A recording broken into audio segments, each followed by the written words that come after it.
To be a successful, on parle en anglais ou en français? What do you prefer? En français, vas-y. OK. Pour être un bon courtier, moi je pense qu'il faut être un peu, il faut switcher souvent et d'être dédié à une chose est très difficile. Euh, dans le mental de quelqu'un qui est bon dans la vente, selon moi. C'est sûr que je fais plusieurs tâches en même temps et c'est une des raisons de mon succès. I'm a very good multitasker. Multitasker. C'est drôle que tu me dis ça, les hommes multitaskers. Oui. Apparemment, c'est prouvé que ça n'existe pas en passant, le multitasking. J'ai lu ça, que ça n'existe pas. Et on switch d'une tâche à l'autre très, très rapidement. Mais de faire deux choses en même temps, ça veut dire que ça n'existe pas. Le domaine du courtage est en constante évolution. Dans une ère technologique où le changement est presque assuré et inévitable, il faut plus que jamais rester à jour et s'adapter aux tendances innovatrices de notre domaine. Vous voulez apprendre des meilleurs courtiers hypothécaires et immobiliers du Québec ? Vous voulez devenir un leader dans le courtage ? Voici le podcast qu'il vous faut. Les courtiers du Québec avec Seroujane Kenishalingam. Bonjour Salvatore, comment ça va? Bonjour. Est-ce que je dis bien ton nom tout d'abord?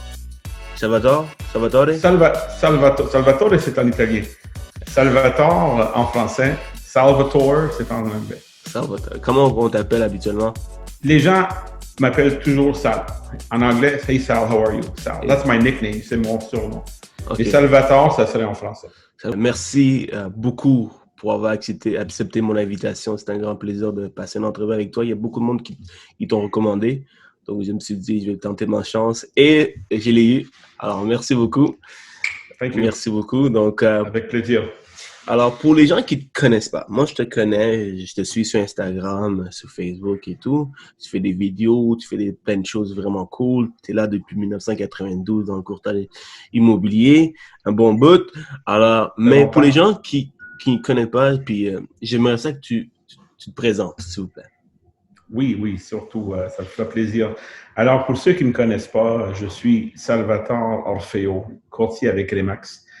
J'ai eu mon permis Célou à l'âge de 19 ans, en 1992. 19 ans, wow! Tu n'étais probablement pas né dans cette année-là.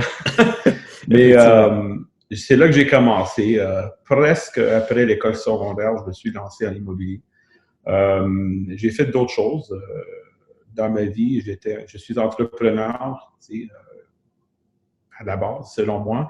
Alors, j'ai été dans l'immobilier pendant 5 ans. Et dans les années, à la mi-90, là, c'était pas facile l'immobilier. Je m'étais lancé dans une autre aventure, dans le télécom, si vous voulez, et ça a été un bon stretch pour moi. Et là, je suis revenu en immobilier en 2005. Et là, je suis dans l'immobilier depuis. Pour moi, l'immobilier, ça a toujours été quelque chose, une passion, si vous voulez. Alors, de revenir à l'immobilier, c'était comme de dire que c'est une passion qui a toujours été là. C'est juste que j'ai recommencé à en faire de l'immobilier. Mais oui, j'œuvre depuis cet âge-là. J'ai investi aussi en immobilier. Alors, pour moi, c'est vraiment pas un travail. It doesn't feel like work to me at all. C'est same for me. It doesn't feel like work. Like if you love your job, it doesn't feel like a work. Exactement. Ça, c'est la clé. All right, good. Tu sais, ça, c'est une des questions que je pose à tous mes interviewés. On ne dit pas qu'on veut devenir un courtier immobilier quand on est plus jeune. Toi, tu as commencé assez jeune, 19 ans, mais avant ça, je pense pas que tu voulais devenir un courtier immobilier. Ça se peut. Des fois, on veut être un astronaute, un pompier, un policier. Toi, qu'est-ce que tu voulais faire quand tu étais plus jeune, Salvatore? Moi, c'est sûr, c'est une drôle d'histoire, si vous voulez, if you want to hear it, vous voulez l'entendre. I want to hear it. Dès la sortie du secondaire, je me suis inscrit à l'ITHQ en cuisine d'établissement. Je voulais être un chef. I wanted to be a chef, cuisinier dans les cuisines. Really? Well, that's for sure. That's a true story. J'ai suivi mon cours pendant 2 ans à l'ITHQ, ici à Montréal, une école très, très reconnue d'ailleurs, dans la cuisine. Et après 2 ans, j'ai réalisé que j'aimais plus manger la nourriture que la préparer pour les autres. Alors, j'ai terminé mon cours de cuisine à l'ITHQ et c'est là je me suis lancé en immobilier. Je suis allé suivre mon cours au collège Jean-Guy Leboeuf, qui n'est plus aujourd'hui sur l'école, sur la rue Parc Avenue. maintenant cette école. Il y en a beaucoup des anciens qui ont suivi leur cours là-bas. J'ai suivi mon cours et the rest is history. Wow, OK. Donc, tu voulais être un chef. Yeah, I wanted to cook. Je voulais cuisiner. Alors, maintenant, je cuisine quand même aujourd'hui. C'est juste plus pour de la famille, plus que d'autres choses. T'aimes ta cuisiner? Toujours, oui. C'est toujours été une autre passion pour moi et j'adore faire de la cuisine. D'ailleurs, je mets beaucoup de vidéos sur mes Instagram des choses que je prépare. Ah ouais, OK. Non, celle-là, j'ai manqué. Il faudrait que tu m'apprends un ou deux parce que, honnêtement, moi, la cuisine. Anytime, sans problème. All right, donc, dis-moi, qu'est-ce qui t'a vraiment passionné de l'immobilier que tu as décidé de lancer là-dessus, là-dedans? Dès un jeune âge, j'ai toujours... Premièrement, l'immobilier était dans ma famille. J'avais de la parenté qui était des courtiers dans ces années-là. Et je sais pas, je voyais cette parenté, je les voyais aller, je les voyais comme œuvrer en immobilier. The freedom, tu sais, la liberté, je les voyais voyager beaucoup. Moi, dans ma tête, c'est comme, wow, on va faire beaucoup d'argent, tu sais, that's real estate. Tu sais, j'étais jeune, j'avais 19 ans. Mm-hmm. Alors, c'est sûr que j'avais pas les mêmes priorités qu'aujourd'hui. Mais dans ma tête, c'était quelque chose qui m'intéressait beaucoup. J'ai vécu là-dedans, j'ai grandi dans ça un peu, si vous voulez, parce que j'avais encore de la famille dans l'immobilier. Et je voulais toucher un peu ce domaine. Étant très jeune, j'ai dit, let's go for it. Tu sais, alors, je me suis lancé dans l'immobilier et j'ai adoré le contact. Aujourd'hui, il y a moins de contact. Avec la technologie qui est devant nous, avec vous le connaissez sûrement, les signatures électroniques, le Zoom qu'on fait comme on fait présentement, on a perdu, selon moi, un peu le contact qu'on avait dans ces années-là. Et le contact que j'avais avec les clients, surtout dans les débuts, c'était vraiment la poignée de main. On sonnait à la porte à 19h le soir, on prenait tous un café ensemble. Et la transaction, I love the contact, de parler aux gens et de comprendre un peu qu'est-ce qu'ils voulaient, qu'est-ce qu'ils recherchaient. Parce qu'il y a toujours c'est vendre une maison, c'est facile, mais de comprendre un peu leur projet et de comprendre, de rentrer dans leur vie et de dire, écoute, pourquoi vous voulez vendre? Où est-ce que vous voulez vous en aller? And to try to understand comment on va aller du point A au point B en les rassurant. C'est très important de rassurer le client. Pour moi, j'ai été accro là-dessus. Right away, I jumped on. J'étais vendu. That's for sure. Puis, je vais te poser des questions parce que ça n'arrive pas tout le temps que j'ai du monde qui sont des vétérans du courtage immobilier. Alors, j'aimerais savoir comment c'était. Tu fais passer pour un vieux, là. C'est comment? Non, mais regarde, c'est des vétérans. Vétérans, c'est bien. Je veux savoir, c'était comment, là? Tu me dis, c'est frapper à la porte, c'est serrer des mains, mais c'est pas plus facile maintenant, le fait que comme avec le Zoom, avec le signature électronique, j'imagine que c'est plus facile, sinon tu devrais tout le temps te déplacer.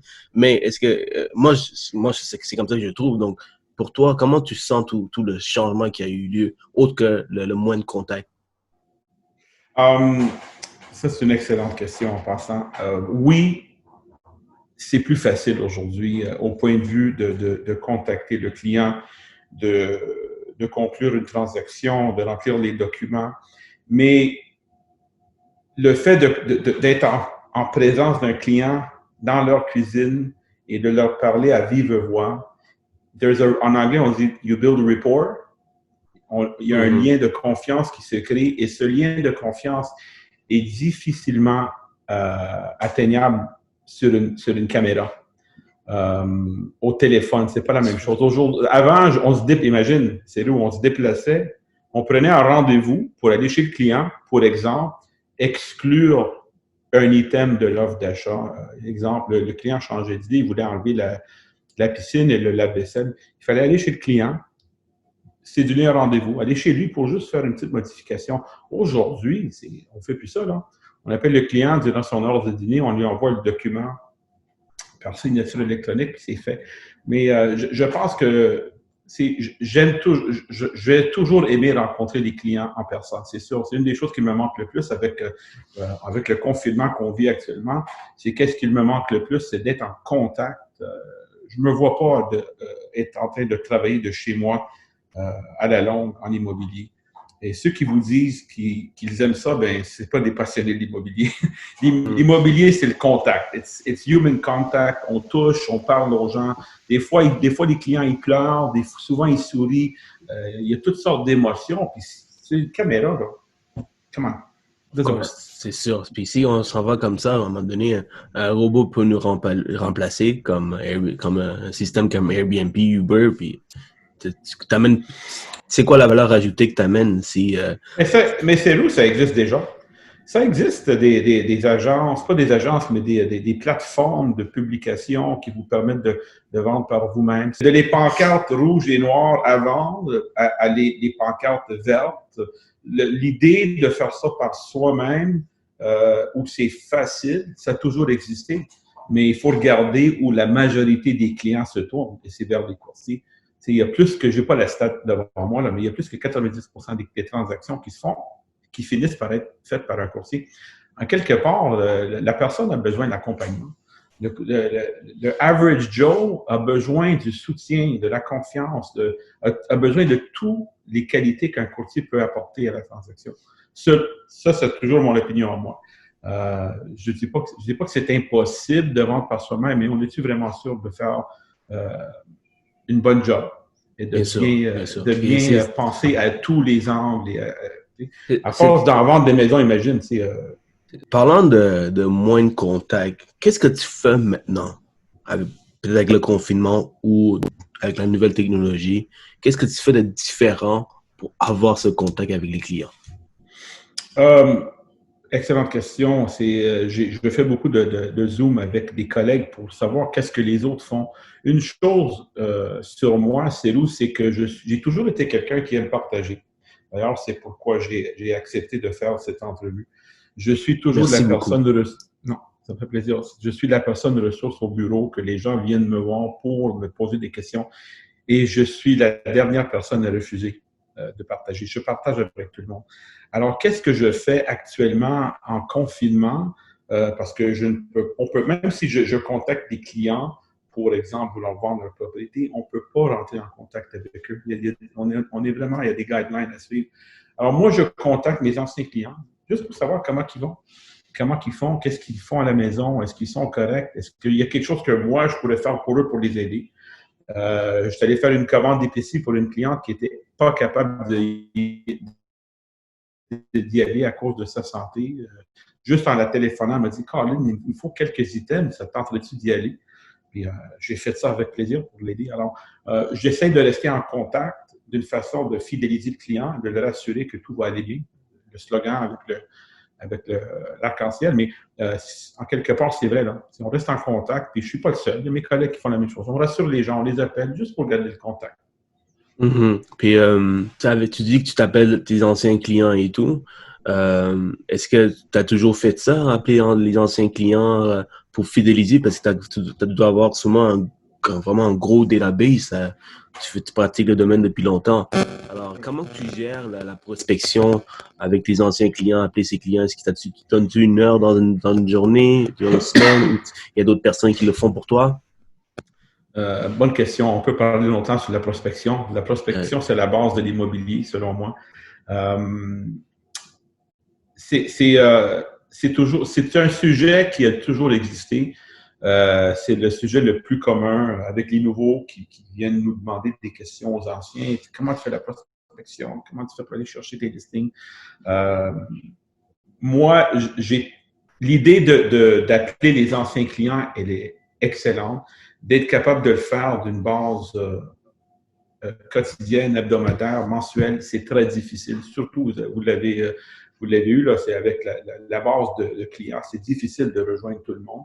Avec la technologie aujourd'hui, c'est plus facile, avec des emails, des textos, des choses comme ça. Mais une des clés de l'immobilier, si je peux donner un conseil à tous ceux qui nous écoutent, surtout les courtiers immobiliers, peu importe, quelqu'un dans la vente, c'est de ne jamais arrêter de faire de la prospection. Peu importe le type de prospection, il faut toujours en faire. Parce que la journée qu'on arrête, et là, l'écoulement de clients, le nombre de clients qui vont rentrer va arrêter. Il y a juste c'est sûr qu'on travaille sur référence. C'est normal d'être référé souvent par des anciens clients qui nous réfèrent à leur parenté, à leurs amis, peu importe, leurs collègues. Mais il faut toujours être capable d'aller chercher de la nouvelle business. Ça, c'est primordial dans la vente, dans l'immobilier, dans le courtage hypothécaire. Si on attend que la business vienne nous voir, on risque d'attendre longtemps. Surtout si on veut faire beaucoup de transactions.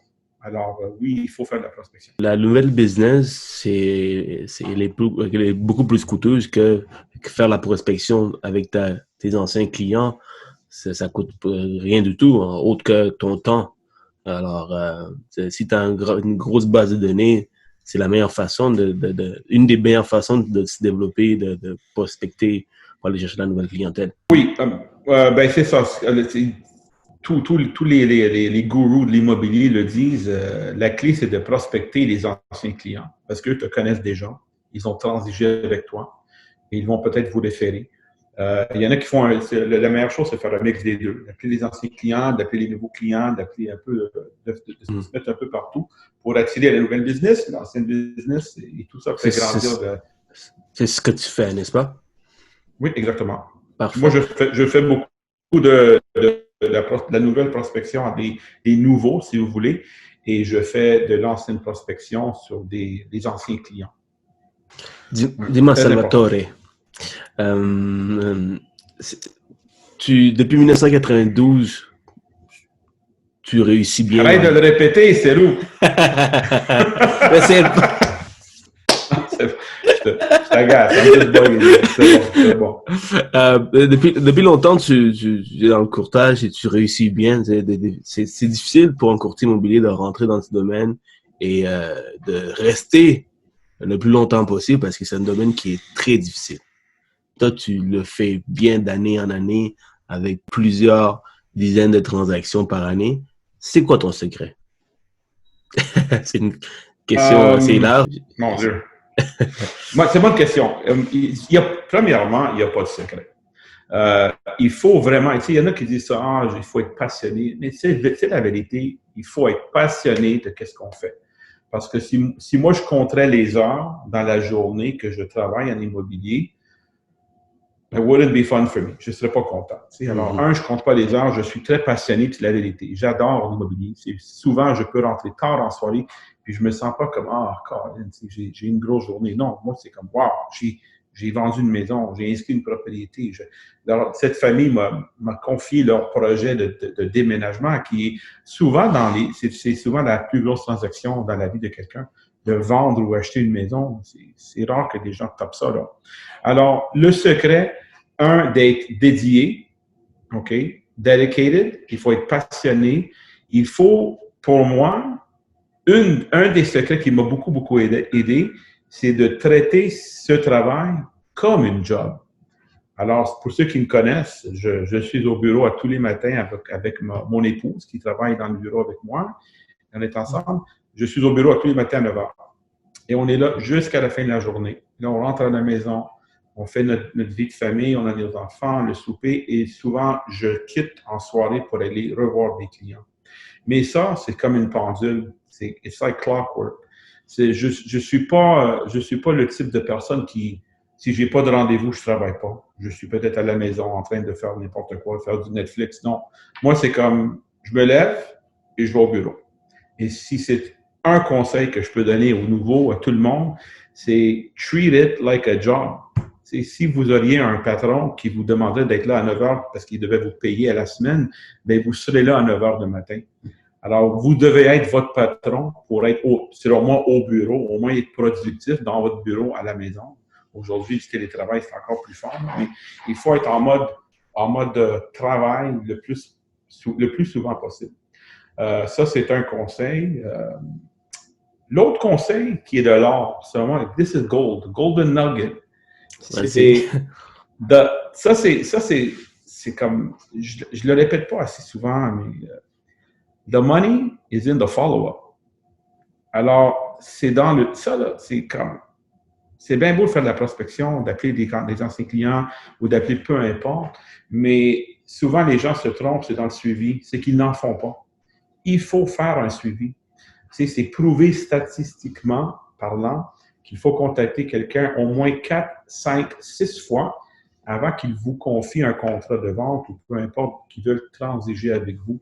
Alors, l'erreur, écoute, s'ils font un appel, ils se font peut-être refuser accès ou ils se font raccrocher. Je ne sais pas, ça ne va pas bien. Mhm. Puis ils disent, ah, Colin, ça ne marche pas, je ne les rappelle plus celui-là. And they act, c'est ça, au poubelle, c'est fini. Non, c'est le contraire. C'est dans le suivi. Le suivi, c'est très, très, très important.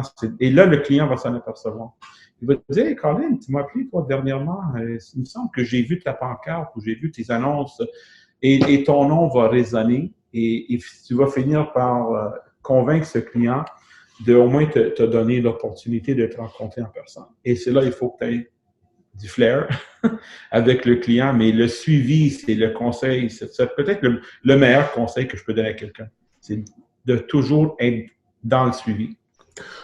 Parlons de suivi, mettons que tu essaies de solliciter un client qui aimerait vendre sa propriété. Et la première fois, il dit non. Les 2, 3e, 4e fois, quel sujet tu peux amener pour pas que le client sente que tu appelles pour un but, c'est-à-dire d'essayer de vendre la propriété? As-tu des scripts, des façons d'avoir une conversation avec le client ou tu vas avec le flow? Tu es vraiment naturel? Là, il y en a qui vont m'haïr, c'est sûr. Là, les courtiers qui vont dire « What? I don't believe it! » Mais non, j'ai pas de script. J'ai jamais été le genre de courtier qui avait un script. Il y a des scripts, ça existe, je les connais tous, mais ça m'intéresse pas. 2, j'appelle pas le client pour vendre sa maison. J'appelle sincèrement, et ça, I believe that, j'appelle sincèrement pour voir si je peux l'aider. Des fois, on peut aider quelqu'un sans être rémunéré, sans nécessairement faire une transaction avec eux, là. Mais c'est ce soutien-là qu'on peut amener dans une conversation. Des fois, ils posent des questions. Hey, je me demandais, connais-tu un bon prêteur hypothécaire? Je voulais peut-être refaire ma piscine. As-tu quelqu'un si on réfère dans notre cercle d'influence, on réfère nos contacts. Et on vient aider le client. Et c'est pas nécessairement pour vendre sa maison. Mais sauf que ce client aura une belle impression de toi pour que quand la journée va arriver qu'il va vouloir vendre sa maison ou acheter une maison, il va peut-être penser à toi. Alors, non, j'ai pas de script. Toutes mes conversations sont authentiques parce que je leur parle d'une façon... Je parle aux gens que je parle comme un ami, comme que je parlerais à ma mère ou à mon frère ou vraiment un collègue. C'est authentique. Il n'y a pas de script. Oui, bonjour, voulez-vous vendre votre propriété? Connaissez-vous quelqu'un qui veut vendre sa propriété? Non. Écoute, imagine, on est plein de courtiers qui font ça, qui faisaient ça. Le gars qui se fait, dans un marché comme ça, le gars qui se fait appeler 10 fois par jour, puis les gens suivent les scripts, en général, ils se ressemblent. Oui, c'est vrai que le client peut-être ne s'en apercevra pas, mais moi, je m'en aperçois et je me sens pas bien. Je me suis jamais senti bien avec ces scripts-là. Et honnêtement, ça fonctionne de ne pas avoir un script. Tu sais, I try to build relationships. J'essaie de créer une relation avec le client qui va m'apporter à mi-terme, à long terme. Anyway, pour moi, ça fonctionne. C'est absolument, mais c'est l'expérience. Avec l'expérience, tu sais quoi dire, quoi pas dire devant un client. Mais un nouveau courtier, est-ce que tu penses que c'est important d'avoir au moins une base de choses à dire devant un client? Oui, c'est sûr. Oui, vous avez raison ce que vous dites. L'expérience fait toute la différence. C'est un de mes slogans d'ailleurs que j'utilise des fois sur le web. Ah oui? Expérience. Ouais. Expérience. Oh. Ah, c'est sûr. Moi, je suis convaincu avec l'expérience, mais ça fait toute la différence. Mais oui, le nouveau courtier a besoin d'une base. C'est sûr que de lire un script et de comprendre un peu les étapes dans une conversation, ça peut aider. Parce que je me souviens, dans les débuts, c'est comme et tu raccroches. Le client te lance une objection et là, tu es comme, tu sais pas quoi dire. La beauté, c'est à force d'en faire, à force de faire des appels, que tu vas comprendre un peu dans ma tête, comment contrôler cette conversation et de ne pas être bloqué, si vous voulez. Il y a juste un certain nombre d'objections qui existent. Une fois que tu les connais toutes, ça va être facile. Mais c'est vraiment d'avoir une conversation. Mais pour un nouveau, on ne peut pas aller de 0 à 100 dans une journée. il y a un certain parcours en immobilier qu'il faut faire, peu importe. You have to stumble. Il faut faire des appels. Tu vas te faire accrocher au nez un peu. Pas parce que les clients t'aiment pas. C'est que si tu sais pas quoi répondre, ils vont dire, hey, ça se pourrait que ça peut arriver. Ouais. Mais c'est de la pratique, c'est comme un sport, comme au hockey, comme au basketball. Il faut se pratiquer. D'ailleurs, des jeux de rôle, c'est très bon. Il y en a qui le font, là, ils se prennent deux à la fois, puis ils font des jeux de rôle. Puis les rebuttals, c'est-à-dire des objections, savoir quoi dire, ça va accélérer ton processus d'apprentissage aussi, je crois, parce que c'est le plus gros problème quand t'appelles quelqu'un, mais si tu sais pas quoi dire, c'est là que ça bloque, et c'est là que tu commences à babouiller un peu ce que tu t'aimerais dire. Alors, avoir des rebuttals, savoir des objections, savoir quoi dire, je pense que c'est important dans une conversation. Je suis d'accord. C'est à force de pratiquer. C'est à force de se faire poser la même question puis de répondre, de la répondre, de la répondre, de la répondre, mais éventuellement, tu vas t'en souvenir un peu c'est quoi la bonne réponse qui fonctionne. Et ça t'aide à continuer dans la conversation. Ce qu'il ne faut pas faire, c'est d'être comme bouche fermée puis dire il faut être. You have to. In real estate, en immobilier, c'est que tu l'as ou tu ne l'as pas. Il y a certaines choses qu'on peut apprendre. On peut apprendre la loi sur le courtage immobilier. On peut apprendre la vente. Aujourd'hui, des cours existent sur le marketing. Mais le contact, la conversation, having empathy, building rapport, avoir un contact. Ça s'en prend pas. Ça s'en prend. Écoute, je sais, moi, tu l'as ou tu l'as pas. Alors, tu peux montrer à quelqu'un tous les secrets, toutes les étapes, comment vraiment réussir en immobilier selon toi. Et la personne aura de la misère peut-être parce qu'ils n'appliquent pas de la même façon, ils n'ont pas le même caractère, la même façon de penser, le même speech, tout vient en contact. C'est surtout comment on réagit à une situation. Les gens l'aperçoivent rapidement. I could say the same sentence to you que quelqu'un d'autre, puis la perception va être différente à chaque fois. Alors, c'est ça ce que j'aime de l'immobilier. Il y a de la business pour tout le monde. C'est le contact qui se peut. Moi, je peux être en contact avec un client qui va aimer le contact, qui va m'aimer et qui veut vendre sa maison. Puis toi, tu l'appelles, pas toi, mais un courtier peut l'appeler, puis il va vraiment pas aimer la conversation, puis il va dire, puis le courtier va raccrocher, puis il va dire, Colin, il veut pas voir ce gars-là. Ben non, c'est la perception, puis qu'est-ce qui s'est dit, qu'est-ce qui s'est pas dit. Parce que tu vois, chaque client est différent, tu vois. Mais l'affaire, c'est que faut que tu prends des rapports du client, puis tu vas avec le client. Mais il y a des clients qui sont trop intenses, mais est-ce que tu es capable, est-ce que tu as des trucs pour vraiment synchroniser avec le client pour aider à faciliter un peu la transaction dans une vente? Est-ce que tu comprends un peu? Oui, non, j'ai compris ta question. C'est une bonne question. Là, tu veux que je dévoile mes trucs, là, mais... Salut! non, je sais. Non, honnêtement, je comprends ta question. Moi, ce que je pourrais répondre, le short version, il y en a peut-être qui ont déjà entendu ce terme, mais il faut être caméléon. Il faut être capable de mimic, de devenir un peu comme le caractère du client. Et ça marche vraiment en passant.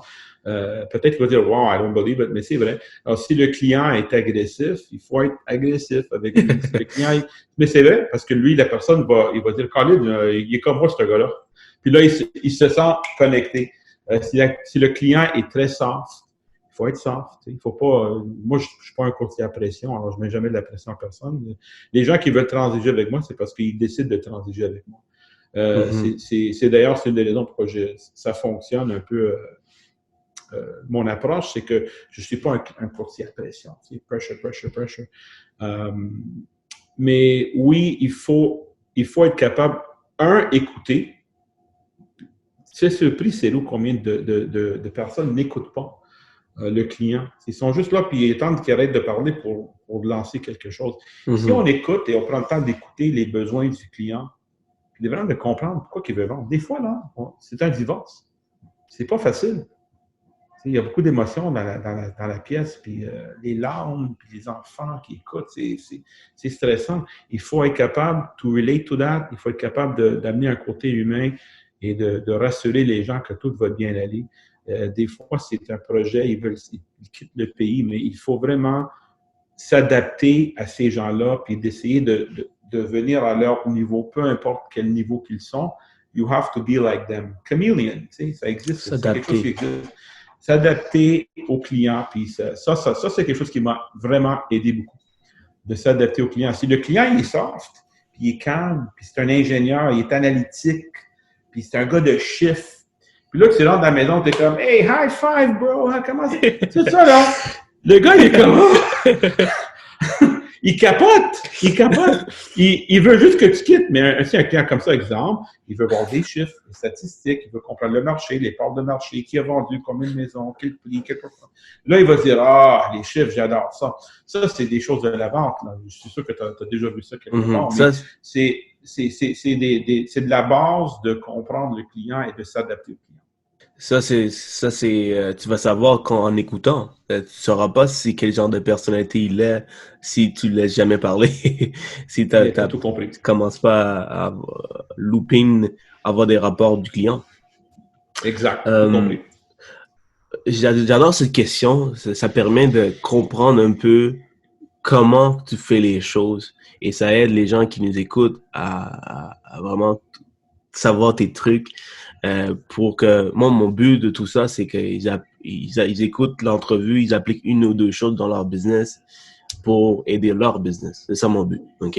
Alors, dis-moi, j'aimerais ça que tu décortiques une transaction que tu fais avec un client, c'est-à-dire de l'appel téléphonique jusqu'au notaire. Passer chez le notaire, c'est-à-dire qu'est-ce que tu fais? Qu'est-ce que tu dis quand un client t'appelle?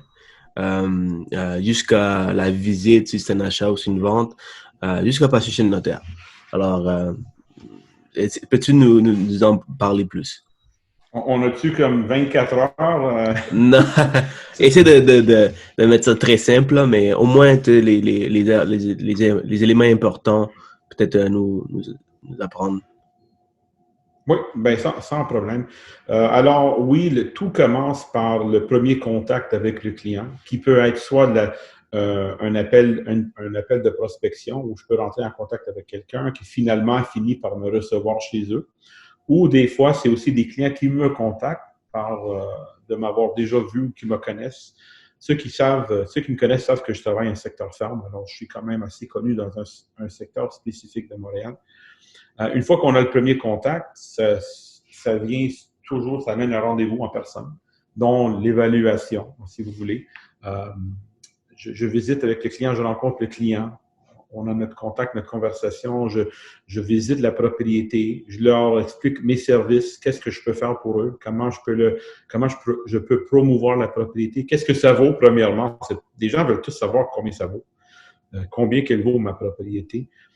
Si on a une entente, mise en marché, tout le processus de mise en marché, marketing, annonce, répondre au téléphone, les questions par email. Aujourd'hui, les clients, les acheteurs nous contactent de toutes sortes de manières, même dans ton domaine, j'imagine.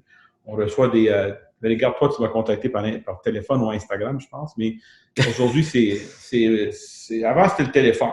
Le client appelait le bureau, on avait un slip en rose, là, peut-être que tu ne connais pas ça, mais il mettait ça dans le pigeonnier au bureau. Puis là, 2 jours plus tard, on la voyait, puis on appelait le client. 2 jours plus tard, puis le client était comme « Hey, merci d'avoir appelé. » Aujourd'hui, c'est plus comme ça.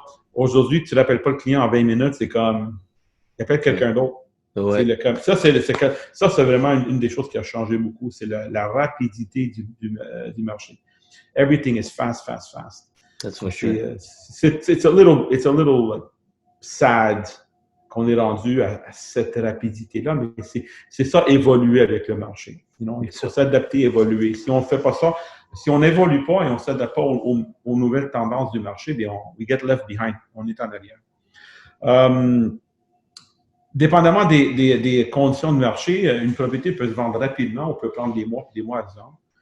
Mais on est là pendant tout le processus pour rassurer le client et s'occuper des acheteurs et le vendeur, dans certains cas. Pour négocier la vente. On est là pour négocier pour l'intérêt du client. Une fois que la négociation est faite, on passe à travers tous les autres processus, l'inspection, les tests de piédite, qualité d'air, Des fois, il y a des comebacks, il faut faire des réparations, tout le côté paperasse, qui est très important aussi, et se rendre jusqu'au notaire. Et pour moi, pour moi, c'est où le notaire, c'est pas la fin de la transaction, pour moi, c'est le début.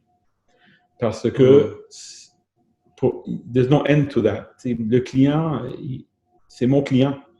Et je prends ça très au sérieux que c'est devenu mon client. Je veux pas juste. Il y a beaucoup d'ailleurs, c'est une erreur qui est commise en immobilier. Les gens, ils font une transaction, c'est comme. C'est fini. Ils entendent plus parler de ce client-là. On to the next. En fait, they got their check, and non. Moi, j'essaye d'ailleurs, appeler ses anciens clients, c'est important. Mais pour moi, I take that at heart, d'appeler le client, de le rassurer, de le rappeler après 6 mois si je peux, ou des fois juste le rencontrer dans l'épicerie. Hey, comment ça va?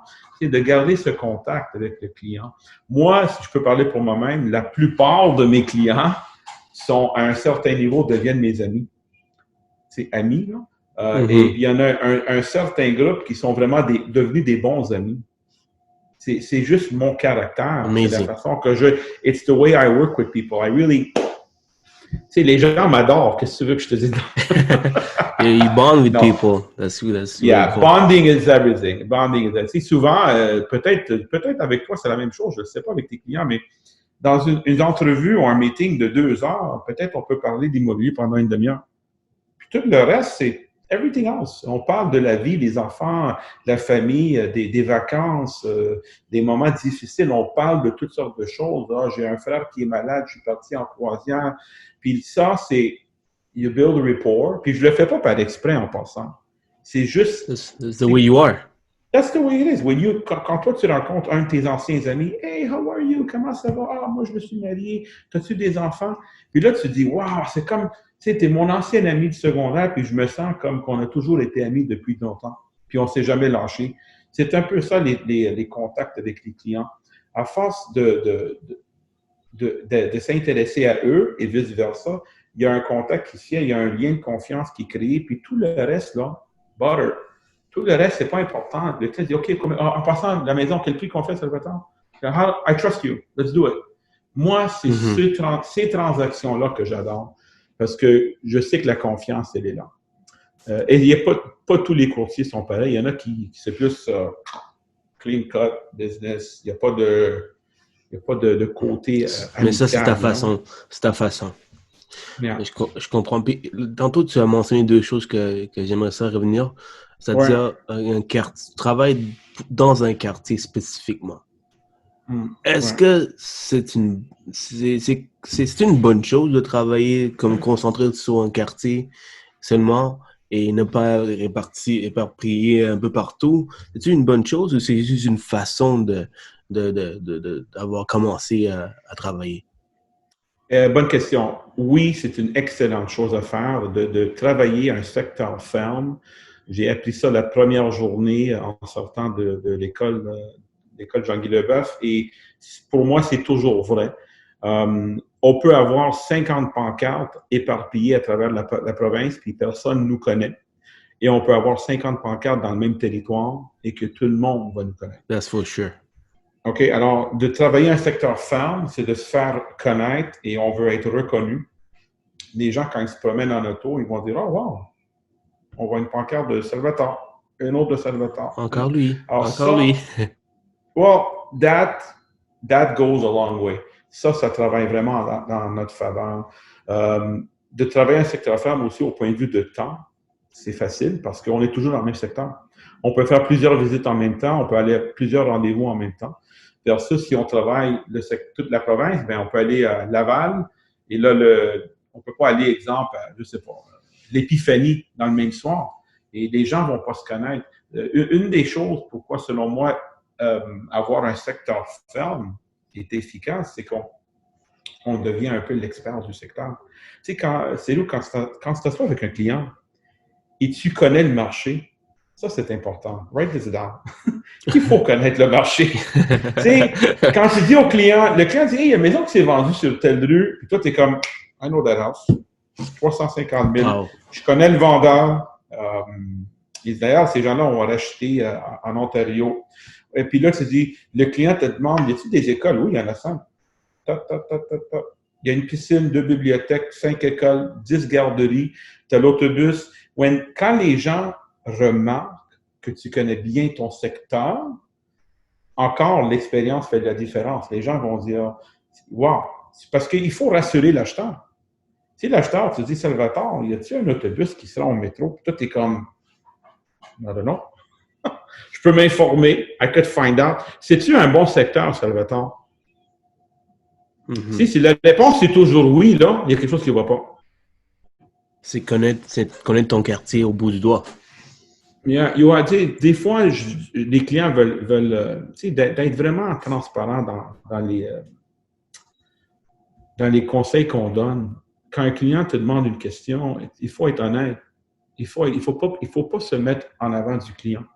Il faut vraiment penser à eux, qu'est-ce qu'ils recherchent. Si le client dit, Colin, Salvatore, je vais faire une offre d'achat sur cette maison, mais eux ne savent pas que cette maison peut-être est mal localisée à cause de X, Y, Z. Il y a un problème, ou il y a un voisin, je ne sais pas. Il faut vraiment donner un conseil comme ça serait ta sœur qui achète. Et l'acheteur ou le vendeur, quand il se fait traiter de cette façon, il va s'en souvenir longtemps. Et moi, je me fais reprocher ça souvent par mes clients, puis ils disent, Salvatore, tu nous as vraiment aidés. Tu nous avais dit de ne pas acheter cette maison-là, puis nous, on ne savait même pas, mais finalement, tu avais raison. On a été mieux servis par une autre propriété. So, I forgot what I was saying, but est-ce que j'ai répondu à ta question? Peut-être je me suis... Oui, absolument, tu as répondu à la question. C'est vraiment bien dit. C'est vraiment important d'être transparent. C'est bien beau une chèque là, après la transaction, mais si le client revient te voir, ben, tu l'as fourré en lui forçant d'acheter cette propriété, puis il aperçoit que comme il y a des gros problèmes, oublie ça. Là. Non, ça, c'est un bon conseil. Ne jamais mettre la pression et ne pas forcer. That doesn't work. OK? Les gens vont venir. Si quelqu'un veut transiger avec toi, tu vas le savoir. Tu vas t'en apercevoir rapidement que c'est « This guy likes me. He wants to work with me. » Et en même temps, c'est où on ne peut pas travailler avec tout le monde. Des fois, là, c'est peut-être la meilleure décision de débarquer. Moi, ça m'arrive des fois que je m'assois avec quelqu'un et je leur dis « Écoutez, ça m'a fait plaisir de vous rencontrer. Je vous invite à rencontrer d'autres courtiers pour comparer un peu et de voir un peu qu'est-ce que vous recherchez. Sometimes you know. Tu choisis tes batailles. Ben, mais ça vient avec l'expérience. Au début, non. Au début, je choisissais tout le monde. Everybody was on board. Let's go. Aujourd'hui, c'est comme... you know better. Et j'ai commis, si je suis premier à le dire, là, j'ai commis l'erreur où je me suis mis en contrat avec des gens que je savais le soir, en rentrant, que je m'étais trompé. J'aurais jamais... See, this guy is gonna give me problems or he's gonna drive me crazy. Peu importe mon feeling, j'avais eu l'instinct et finalement, à la fin de la transaction, en regardant en arrière, j'ai dit, I was right. I was right. Alors, suivre son instinct, ne pas vouloir travailler avec tout le monde, choisir un peu ses clients et ça va être toujours des belles transactions agréables. Super. Puis tantôt, une autre chose que tu as dit, c'est tu as parlé un peu de comment tu fonctionnes lors d'un appel téléphonique jusqu'au passé chez le notaire. Et chez le notaire, tu trouves que c'est l'événement le plus important. Pour toi, c'est le début d'une transaction, c'est le début d'une relation. Chez le notaire, est-ce que tu fais quelque chose de spécial? Tu sais, il y a des courtiers qui amènent des bouteilles de vin, des bouteilles de bière, des bières peut-être pas. Ou y a-t-il quelque chose de spécial que tu fais? Parce que tu m'as dit que c'était l'événement le plus important pour toi. Alors, oui, j'essaie d'être là le plus souvent possible. C'est pas facile. Des fois, on a 2-3 notaires le même soir. Colin, on ne peut pas se splitter en 3. J'essaie d'être là pour le client, pour le rassurer, ils veulent qu'on soit là. C'est très important d'y aller. Si on peut y aller, go. It's important. Ah oui. Okay? Est-ce que, oui, j'ai déjà amené des bouteilles, j'ai déjà amené des cadeaux, mais non, je ne suis pas le genre de courtier qui commence à amener une set de couteaux, là. Ou toutes sortes de choses pour moi, c'est comme j'ai été engagé pour faire un travail, je l'ai accompli. Le notaire, c'est un peu la célébration, c'est le mariage de les parties. Et je suis là pour donner la main à tout le monde, encore le contact, les regarder dans les yeux. Congratulations, I hope you're going to have a great time with your new house, bang, bang, bang. Juste d'être présent.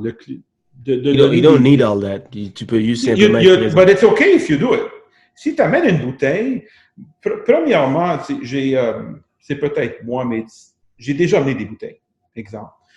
Mais on met l'autre partie dans un genre d'embarras parce que t'imagines, tu es dans une salle de conférence, il y a un notaire, il y a 2 vendeurs, 2 acheteurs, puis là, tu rentres avec une bouteille, puis tu vas voir ton client, tu lui donnes « Hey, congratulations! » L'autre courtier, il a l'air un peu comme « Oh, fuck, j'ai pas amené une bouteille à mes clients. » Les clients disent « Colin, mon courtier m'a pas amené de bouteille. » Puis je sais pas, I find that weird. Moi, ça m'est déjà arrivé que j'avais pas de cadeau, puis l'autre courtier a amené un cadeau. Et j'ai pas aimé d'être dans cette situation. Alors, I don't think you need to bring a gift. Mm-hmm. Le fait que tu sois là est beaucoup plus important que d'amener une bouteille de champagne. That's for sure. Le service que tu vas faire du début jusqu'à la fin, si ça parle tout seul, you don't need all that. That's for sure. C'est give service. Les gens veulent que tu sois présent, que tu répondes à leurs questions. Moi, j'ai des anciens clients qui m'envoient des textos. « Hey, Salvatore, quick question for you. » Je réponds live. C'est pas un ordinateur, un robot. Il ne passe pas par le bureau. Moi, je donne ce type de service. Je suis très, très disponible. Il y a des gros courtiers qui vont dire « That's not a good idea because you're very busy. What do you want to do? This is me.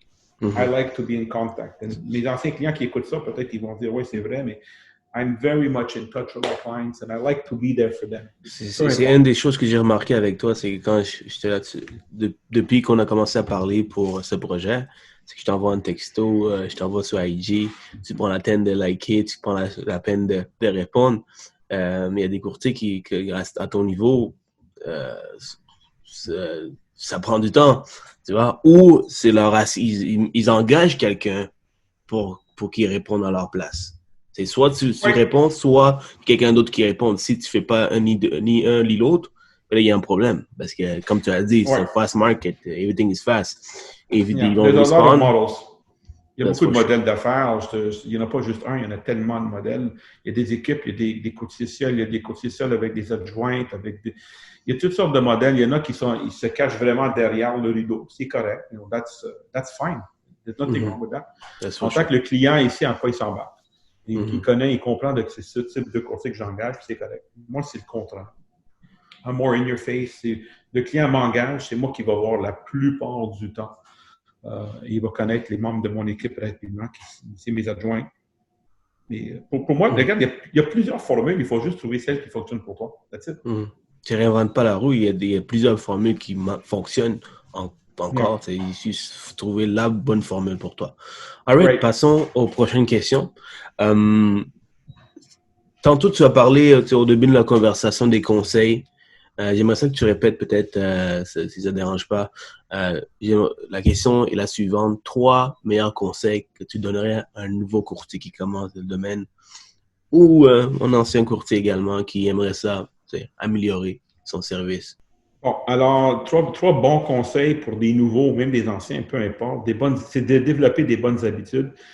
Une des habitudes, je l'ai répété tantôt, je vais le dire de nouveau, c'est d'être présent tous les jours au bureau ou dans ton bureau. De ne pas juste être en mode travail quand on a une transaction. Tu sais, vraiment de s'habiller puis de rentrer un peu comme toi, tu es en cravate ce matin, tu es dans ton bureau. Every day, show up. You have to show up. That's 1. 2, la transparence. Être dédié au client, be very humble, OK?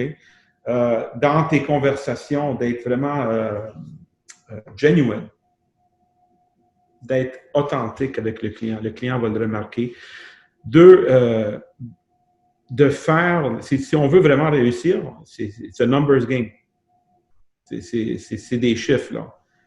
La prospection, peu importe c'est quoi, on peut faire beaucoup de publicité qui coûte beaucoup d'argent. On peut faire de la prospection téléphonique, porte-à-porte, peu importe. Do it, mais do it every day. Et 3, la prospection. Le follow-up, le suivi. C'est le plus important.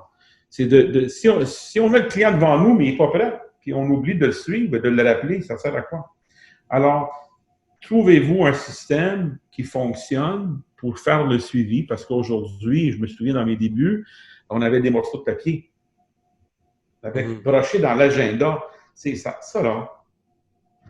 Et on a des logiciels aujourd'hui qui existent qui peuvent vraiment nous aider à suivre les contacts et à suivre ces gens-là durant le cheminement que nous avons comme courtier. Et un autre conseil que j'aimerais donner, que j'aimerais partager avec toi, Célou, c'est d'essayer d'éviter des conversations négatives au bureau. On a tous... Wow. On est surpris souvent on dit, wow, tu es avec plusieurs personnes, puis ils disent, le marché n'est pas bon, le marché est à terre, we're going to go bankrupt, il n'y a pas d'inscription, du proprio va venir nous enlever tout ça, là, it plays with your head. Et moi, je dirais de développer une habitude d'essayer de se retirer de tout ça. C'est facile de se laisser embarquer dans ces commentaires, ces conversations, mais d'être capable d'avoir le réflexe de remarquer, oh, it's happening, et de partir. Parce que le cerveau, c'est très fort. It's very powerful. And if you let that poison get in your head, it could take you down. L'immobilier, c'est un des métiers qui a un des plus hauts pourcentages de gens qui abandonnent. C'est pas facile, ce métier. C'est pas facile parce qu'il faut être persistant. You have to really be involved in the deal. On est payé à la commission. That's not easy. D'avoir une commission à chaque mois ou à chaque semaine ou à chaque 6 mois, il y en a qui sont pas capables. Alors, really, l'immobilier, it's the best job in the world. It's the best. I believe that. It really is. It gives you la liberté financière, si on réussit, la liberté de notre temps. On peut faire, entre guillemets, ce qu'on veut avec notre temps. On peut partir 1 mois en vacances, 2 semaines. We are our own boss. On est notre propre patron. On n'a pas d'inventaire. On peut travailler de chez nous ou du bureau. On est dans le social, on rencontre les gens face-to-face. It's the best job in the world. Pour moi, c'est comme, I wouldn't want to do anything else. Not even a cook. Et your own boss, l'argent que tu peux faire est illimité. C'est vrai, mais c'est vrai, en immobilier, on peut faire tant qu'on en veut. Si tu travailles pour quelqu'un dans une compagnie, puis ton salaire, c'est X, bien, si tu travailles 40 heures semaine, tu as ton salaire, tu sais à quoi t'attendre. Il y en a qui aiment ça, c'est correct, that's fine, by the way. Mais en immobilier, en se poussant nous-mêmes, growing as a realtor, you can make as much as you want. Depending of what your goals are. Do you have financial goals, personal goals? C'est quoi tes objectifs à mi-terme, au moins à court terme et à long terme? Depending of what they are, you can ajuster des cadrans pour atteindre son objectif. C'est le résultat de tes efforts. Tu mets beaucoup d'efforts dans la business, mais tu peux gagner beaucoup. Si tu mets moins d'efforts, mais tu vas avoir un revenu moyen, tout simplement. Donc, both of them are okay. Ça dépend de la... Il y en a qui sont contents de faire X. Il y en a qui veulent faire Y ou Z. That's for sure. Everybody's different and it's good. Ça dépend de qu'est-ce que tu recherches. Mais l'immobilier te permet de faire tout ça. Mm-hmm. Ça, j'appelle ça les secrets de Salvatore. Yes. Yeah. Your number one outil de marketing que tu adores et qui fonctionne, que tu utilises encore aujourd'hui? My mouth. Your phone, you mean? Your phone, your mouth? My phone, my mouth. Le contact humain, c'est comme nothing replaces it.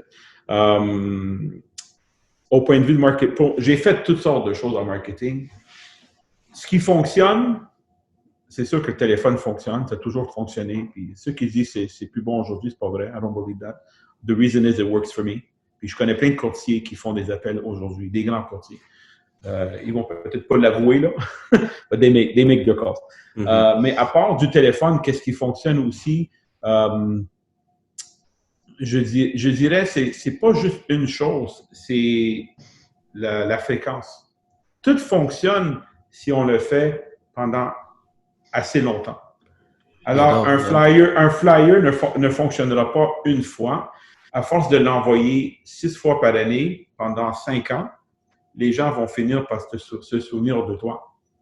So, everything works if you do it. If you don't do it, it won't work for sure. Alors, qu'est-ce qu'ils font? Si tu le fais, ça va fonctionner, mais c'est la fréquence et la consistance. Et là, il y a beaucoup qui font des cartons, des choses comme ça. Une chose que j'ai commencé il n'y a pas vraiment longtemps, c'est d'envoyer un newsletter, un email à tous mes clients, peu importe, c'est des anciens et des nouveaux. C'est d'envoyer un genre de newsletter avec de l'information. Souvent, je fais une vidéo comme ça, avec des statistiques du marché, toute information. C'est vraiment intéressant ce que tu dis. Oui. Je mets peut-être une recette ou je peux mettre un conseil comment préparer sa maison pour l'automne ou le printemps. Toutes sortes de choses. Puis j'essaie d'envoyer ça aux 2-3 semaines à mes clients. Il y a un courtier que je suis aux États-Unis qui fait ça beaucoup, qui a beaucoup de succès. Et j'essaie de répliquer parce que, tu sais, en immobilier, il faut apprendre. Il faut apprendre à évoluer et à faire des changements. Ça, c'est un changement que j'ai apporté il y a environ 1 an. C'est d'essayer d'envoyer un newsletter à ces gens-là. Puis, ça fonctionne. Le feedback est positif. Et donc, si je comprends bien, c'est vraiment de l'or ce que tu dis là, ici. Là. C'est-à-dire que tu envoies un courriel avec une vidéo, puis dans la vidéo, tu parles de comment décorer de cette façon la maison. Par exemple, je donne un sujet. Il faut choisir un sujet. C'est une vidéo, puis il y a plusieurs articles. Je peux pointer vers un article qui est paru dans les journaux. Il y a une vidéo. Des fois, il y a des statistiques du marché, exemple, le dernier mois, qui est dans un secteur. Encore, ce genre de newsletter est plus efficace si la base des clients sont dans un même territoire. Alors, si je parle l'exemple de Vimont, Laval, ben à Vimont, il y a tel dépanneur qui est ouvert, ou restaurant, une garderie. Et en général, nos clients sont toujours dans ce même secteur, plus ou moins. So it's got more value if it's local. Si j'enverrais un email qui dirait il y a une nouvelle bibliothèque qui est ouverte à Gatineau, il n'y a peut-être pas grand personne qui va, de mes acheteurs ou de mes clients qui va dire ouais, mais c'est où ça, Gatineau, exemple. Alors, that's encore de l'importance d'avoir un secteur ferme. It's crazy value right there, man. Même moi, comme ce que tu dis là, je vais l'appliquer là. J'envoie des courriels, mais j'en ai fait une vidéo, mais tu sais, entre toi et moi, on sait l'effort que tu dois mettre dans une vidéo. C'est des fois une petite vidéo de 2 minutes, ça prend peut-être 2-3 heures pour que ça sorte super bien, super beau. Donc, mais la fréquence, comme tu as dit, je l'ai pas faite assez longtemps. J'ai fait en fait une fois, donc c'est sûr que. Mais la seule fois que je l'ai fait, j'ai eu des comebacks, des comebacks, j'ai eu des mondes qui ont écrit nice content, nice stuff. Yeah. C'est vraiment bon. Moi, je suis un courtier aux États. Son nom c'est Ricky Carruth. Peut-être qu'il y en a qui le connaissent. Ricky comment? Ricky Carruth? Ricky Carruth. R-I-C-K-Y-C-A-R-R-U-T-H. Ricky Carruth, en Instagram. Lui, il fait 100 transactions par année, à chaque année, puis il est devenu comme un genre de coach, là, si vous voulez, un free coach. Il donne tous tes conseils. Il est vraiment ouvert, il partage. You should look him up, you might like him. Et lui, ce qu'il fait, c'est qu'il envoie un courriel à tous les mercredis matins, à tous ses clients. Puis un peu de comment je l'ai décrit. Et à force de le faire pendant, je pense que ça fait 10 ans qu'il le fait, puis il n'a pas manqué un mercredi. Il reçoit des références à tout. Mais il fait des appels. Mais lui, ses appels, le but de son appel, c'est une chose, c'est de demander les gens s'il peut les aider, puis c'est d'aller chercher leur adresse email pour les mettre. Et dans sa base d'email, en passant, il met une chose, c'est les mails. Il veut pas leur téléphone, il veut pas leur adresse, il veut rien. He doesn't care. Il veut juste mettre le nom dans la base. Et il sait qu'à tous les semaines, ça part. C'est parce qu'il se dit, éventuellement, le client qui aura besoin de lui va l'appeler.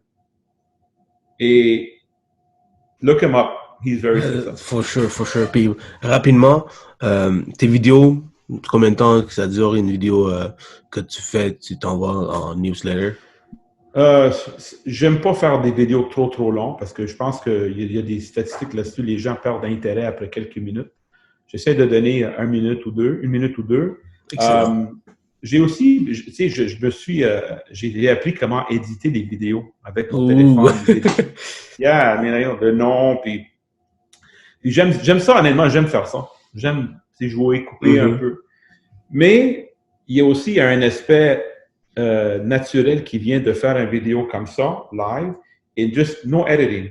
Peut-être juste de couper des morceaux, mais put it out there. Les gens apprécient un peu ce style de natural video. C'est juste, tu prends ton téléphone, hey, I just wanted to tell you guys, il y a un nouveau restaurant qui vient d'ouvrir. Come and check him out. He's a great... Push it. C'est quand on prend trop de temps à manipuler le vidéo, puis mettre les logos, puis les slogans, puis des choses qui passent à travers. I don't know. You lose a bit. It's good, and it depends the setting. Ça dépend un peu de l'environnement. C'est devenu la tendance. Je sais pas si tu connais un gars, le Ty Lopez. Il vend des cours de vente, comment devenir un social media manager. Puis une de ses grosses ventes, c'était à travers sa fameuse vidéo où il prend derrière son garage, dans son garage, avec son Lamborghini, puis des livres à côté, puis il est là comme ça, comme s'il filmait par lui-même. Ben, en fait, il filmait pas lui-même, puis ça fonctionnait, puis les gens ont trouvé qu'il était très naturel, puis ça a vraiment fonctionné. Donc, c'est vrai. J'ai remarqué que le reach a baissé beaucoup, par contre, sur Facebook. Avant, je mettais une vidéo, je pouvais atteindre 1000 visionnements de façon organique. And now, I could do a video and I get like 150. So I know, j'ai lu que le Facebook a changé un peu l'algorithme, la façon que c'est propagé. Alors, c'est plus difficile. Une chose qui fonctionne aussi, c'est de faire des promotions sur le web. Alors, si on a un post qui a bien fonctionné, d'aller mettre 10, 15, 20, 30, 50 $ sur le post pour le promouvoir à travers, toujours dans un secteur géographique. Parce qu'on veut toucher les gens qui ressemblent à nos clients. Et ça, c'est des gens dans le même territoire. For me, that's very important. Choisissez, et en passant, une ferme, c'est pas 25 000 personnes. Une ferme, la vraie définition, si je me souviens, c'est 500 personnes. Et ça, c'est pas facile à faire. C'est de choisir ces 500 maisons qui peuvent être, exemple, 10 rues par 10 rues. Et là, de les appeler, les connaître, de faire du porte-à-porte, de les envoyer un cadeau, les retéléphoner, et là, de connaître ces gens-là. Jusqu'à un certain point que ces 500 maisons, ils connaissent un courtier, puis c'est toi. That's very hard to do. Même moi, j'ai de la misère. Moi, mon territoire est beaucoup plus gros parce que c'est le territoire au complet. C'est comment j'ai toujours travaillé, mais la vraie définition, c'est de choisir un petit secteur. Super. One last thing before we go to question chrono. C'est des réponses rapides avant qu'on termine ça. Mais honnêtement, j'ai vraiment appris avec notre conversation, même moi qui n'est pas un courtier immobilier, pardon. Tu parlais de secteur, un nouveau courtier qui commence. Qu'est-ce que tu conseilles? Je pense pas que tu dois juste attaquer un secteur, c'est la meilleure façon de faire s'il veut survivre pour les prochaines années, tu vois. Donc, est-ce que tu conseilles quand même d'éparpiller un peu, par la suite embarquer dans un quartier? C'est quoi la bonne formule? De choisir un secteur ferme autour d'où est-ce que tu habites, parce que le déplacement va être beaucoup plus facile. Ne pas choisir un secteur ferme, exemple, là-bas, les maisons se vendent plus cher, donc mes commissions vont être plus élevées. Ça, c'est une erreur. That's not good. OK?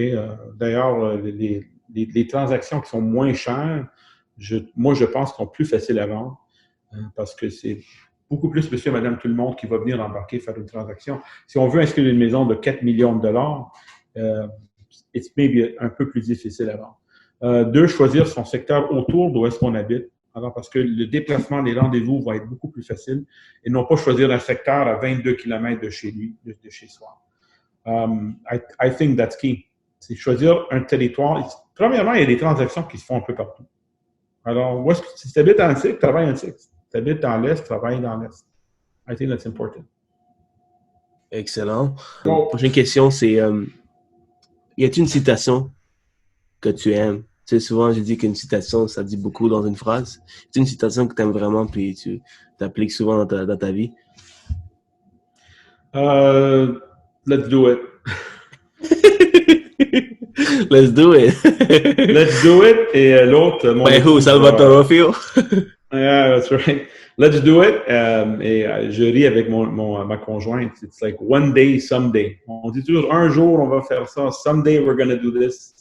Et alors, je répète ça souvent parce que I laugh about that. Mais I'm a very optimistic person. J'essaie d'être optimiste. Puis let's do it. One day, someday. That's really cool. Prochaine question.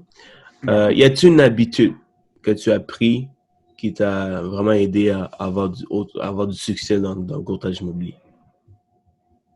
C'est je l'ai dit tantôt, d'être au bureau tous les matins. Sans exception. Je suis un courtier qui est toujours, you can set your watch by it. Je suis toujours là le matin. Peu importe la journée. Je suis pas un courtier qui va dire, il est pas là, ça fait 2 jours que je le vois pas. Moi, mon bureau, c'est une job, là. Je me pointe là à 9 h, l'adjointe rentre, mon épouse est avec moi. On est dans le bureau. Bon, qu'est-ce qu'on fait aujourd'hui? On a un meeting, we speak about the day. Moi, je contacte mes clients, on fait nos documents. C'est vraiment une journée productive. On n'est pas juste en train de se poser des questions, qu'est-ce qu'on fait là? Alors, I have a job. D'une façon de parler. How many days you work in a week? 5. 5? Okay. Yeah. In the week. You didn't ask me about the weekend. Je travaille lundi au vendredi, c'est sûr, tous les journées. Et le samedi, une demi-journée. Ça, c'est mes habitudes. J'essaie de ne pas travailler samedi après-midi. Dimanche, je ne travaille pas. Avec exception, c'est normal, mais j'essaie de plus. Ça, c'est des choses que j'ai appris avec le temps, surtout ayant une famille et des enfants. C'est très important de bien gérer son temps. Une chose que j'aurais dû faire depuis le début, c'est mieux gérer mon temps, ce que je n'ai pas fait. Souvent, en immobilier, on se ramasse à faire un peu de tout en tout moment. And we become a slave to clients. Ils t'appellent, bon, je suis là. Il faut se respecter au point de vue du temps parce que le temps, we cannot control time. On ne peut pas le contrôler. That's for sure. C'est respecter son agenda. Une des grosses problèmes des entrepreneurs, des courtiers, c'est de gérer le temps. C'est quoi la balance entre la famille et la business? Oui, il faut d'ailleurs, ça c'est un conseil que j'avais reçu, ça fait longtemps, c'est de prendre le calendrier pour l'année au complet et de déjà choisir ses temps de vacances, les journées qu'on ne travaille pas, les fins de semaine qu'on ne travaille pas. Just write it down. Alors, au mois d'octobre, je ne serai pas là la semaine. Au mois de juin, je ne suis pas là pendant 3 semaines. And you circle it. So, ayant cet objectif de ne pas travailler, ça va te permettre de travailler durant les journées qu'on travaille. Mais si on travaille toujours des journées ouvertes puis on ne sait pas notre prochaine journée de congé, on devient un peu comme a little bit disoriented, you know? Des fois, on entend, moi, ça fait 32 jours que je travaille chaque jour que je n'ai pas pris de journée de congé. Mais c'est parce qu'on ne l'a pas planifié. D'ailleurs, d'établir ces objectifs, c'est une chose qu'on n'a pas parlé, mais juste toucher rapidement. Un gros secret ou un bon conseil à donner aux nouveaux, peu importe, qui nous écoutent, c'est d'écrire ses objectifs. To write it down. L'immobilier, comme dans la vente, c'est it's a numbers game. On sait qu'on doit faire tant de portes pour avoir X nombre de retours positifs. Combien de portes qu'on doit cogner, exemple. C'est une formule. Alors, si on veut faire X montant par année, we go backwards. X montant, ça devient tant de maisons vendues, tant d'inscriptions, tant de clients. Et alors, you have to write that down. Il faut avoir l'objectif. Tu dois planifier ta journée, tu dois planifier ta semaine, tu dois planifier ton année aussi, ton mois et ton année aussi. Parce que sinon, you don't know where you're going. Hein? C'est comme... How are you going to get there? Exactly. C'est important. Effectivement, tu as super raison. Ça aide énormément. Et je vais l'appliquer pour ce que tu as dit pour les vacances parce que honnêtement, je le fais pas. Alors, c'est vraiment un bon truc. Juste, c'est savoir quand est-ce que je ne veux pas travailler. C'est vraiment. Bon, merci Salvatore. Bienvenue. Et dernière question. Souvent, en tant qu'entrepreneur, en tant que courtier immobilier, courtier hypothécaire, on a tendance à vouloir apprendre, de se développer, auto-développer, et on lit. Est-ce que toi, personnellement, es-tu un lecteur? Pas beaucoup. I'm not gonna lie. Oui, je lis, mais pas... Je lis plus, I'm a big, that's not true. Je lis beaucoup sur le web, des sites web, je lis des articles. De lire des livres comme tels, j'en lis quelques-uns. The One Thing is a very good book. One Thing. Yeah. And celui que j'ai aimé beaucoup, que je conseille, c'est, and I read it beginning to end, c'est Go for No. Go for No? Never heard of that book. Go for No. C'est que, je donne, I'll quickly explain to you. L'idée du livre, c'est qu'on apprend en faisant la prospection. Notre objectif, c'est d'aller chercher des noms. Des noms. Non merci, non merci, non merci. Et une fois qu'on comprend, une fois qu'on a lu le livre et on comprend le principe que le plus de noms qu'on va aller chercher, le plus qu'on se rapproche des oui. Alors, tu n'as aucune attente en faisant des appels parce que l'attente, c'est d'avoir des refus, des noms. Et à chaque fois qu'on a un non, le mindset dit « Wow, great, another no, another no ». Puis on est content d'entendre du non au téléphone. And the book does an amazing, I forget who the author is, but le livre vraiment démontre ça d'une façon incroyable, que ça te met dans un mindset positif à se faire refuser en prospection. Donc, ouais, c'est ça. Donc, tu t'habitues au non, donc c'est rien pour toi. Oui, parce que souvent, les gens font la prospection, c'est comme « Ah, oh, Colin, j'ai fait des appels, tout, c'est pas bon. Personne ne m'a donné un rendez-vous, j'ai pas eu de téléphone. » Puis on devient découragé. Mais si l'objectif était de rien avoir. You're mind hacking actually. Like, yeah. That's crazy. Think about it. Yeah, that's crazy. Go for no. Go for no. Je le commande tout de suite après notre conversation. Hey, good. Salvatore, ça a été une super conversation. J'ai tellement appris. Et j'espère aussi, je suis certain que les gens qui nous écoutent, ils ont beaucoup appris. Et le but, guys, c'est que vous preniez une ou deux choses que Salvatore nous a dit et vous appliquez dans votre business pour élever votre business. Une ou deux choses, pas plus. Non, tu prends pas tout ce que tu veux. Soit pas toute une conversation, tu essaies d'appliquer. Une ou deux choses par conversation, par interview. C'est ça mon but. Right? Ça, donc, c'est important. C'est juste, c'est une chose à faire. C'est juste d'apprendre à évoluer. Learn how to change, apply new things. Des fois, tu vois une nouvelle technique, tu vois quelqu'un a fait quelque chose qui a marché. Essaye de l'appliquer. Just copy somebody else.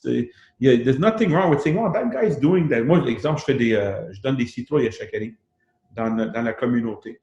Tu fais des quoi, pardon? Des citrouilles. Je fais une levée de fonds, puis je donne chaque année, je donne 500, nice. 600 citrouilles aux résidents. They come to the grocery store. Plus j'en parle avec toi, Salvatore, plus tu donnes des trucs. On dirait qu'on doit passer au moins un autre 3 heures ensemble. Parce que on dirait pas que tu donnes tout, là. Non, mais il y a plein de choses. Mais exemple, alors ça, j'ai vu un courtier qui l'a fait, puis ça lui a ramené beaucoup de succès. Et moi, je le fais. Puis, I don't even measure success with that. Pour moi, j'adore donner, de donner des choses comme ça, voir les gens, oh, tu nous donnes une citrouille, voir. Puis, il y a un lien qui est bâti avec ça, qui n'est pas mesurable. So, just learn from others. Ne pas juste être dans la même boîte, parce qu'il faut regarder la technologie, comment ça a changé. Les courtiers qui ne veulent pas accepter ça aujourd'hui, ils ont de la misère. So, embrace change. Very important. And keep learning. Crazy. Donc, parlant de citrouilles, donc chaque année, tu fais ça au mois d'octobre, j'imagine, Oui, 2 semaines avant l'Halloween, oui, je commande 500, 600 citrouilles en stationnement d'un supermarché que je connais bien. Et les gens qui viennent cette journée-là, en sortant, ils peuvent s'en prendre 1 ou 2 ou 3, tant qu'ils en veulent. Crazy. And I'm there, like, un peu comme le politicien. Je rencontre les gens, je leur donne la main, puis souvent, les gens me posent des questions.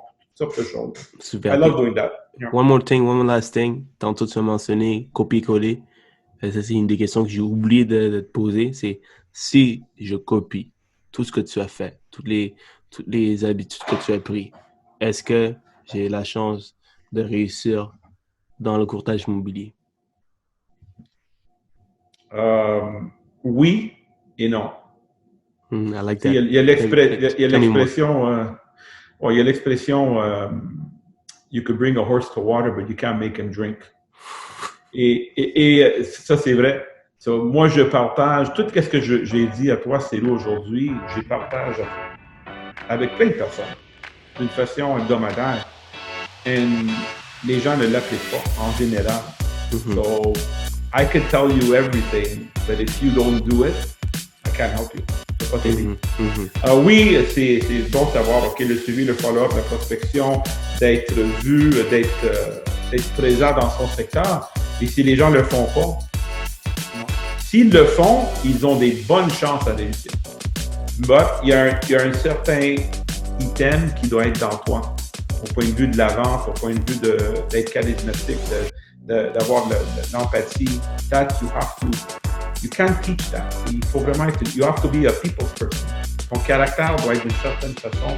Et, tu sais, des fois, on rencontre des gens et lui, là, il serait bon à être ça. Lui, that guy will be good at, well, you have somebody that must have told you would be a good salesman. So, si ton caractère est fait parce que tu veux être pompier, peut-être que c'est pas un bon vendeur. You know, so, c'est pas impossible, mais ça doit être dans le sang, selon moi. What do I know? I get you. Hey, merci énormément. Merci encore, Frère Salvatore. Cyril, thank you for everything. Be good, my friend. We'll do it again. Yeah, thanks a lot. Thank you.